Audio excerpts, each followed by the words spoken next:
So I'll be showing you how to insert an SD card into your DJI Osmo Action 5 Pro. So this camera comes with internal storage, so you can actually choose to save to internal storage or to an SD card. So before you can use an SD card, you need to insert one, and there's no SD card that comes in the box of your camera. You have to buy one separately, and this is why you put it next to the battery.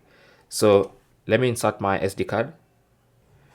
I've got this one from Lexa Professional, so I'm just gonna take it out. This is a 64 gig SD card.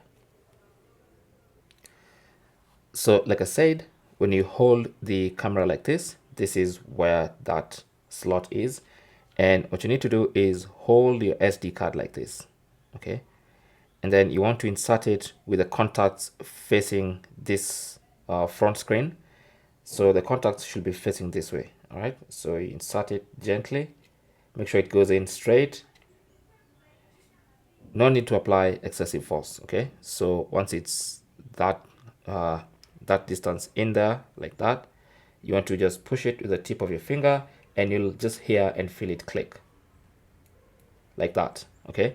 So I heard and felt it click, and you can see it's almost flush with the battery. And when that's done, you can now close the lid and then slide it down like that.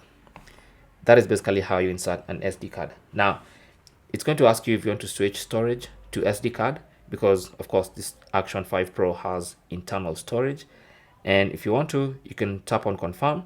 But if you want to stick to internal storage, you can just tap on cancel.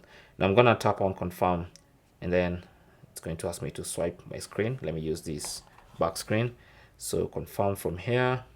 And then as you can see, we've now been switched to the SD card, and you can switch at any time. Thanks for watching. Don't forget to like and subscribe.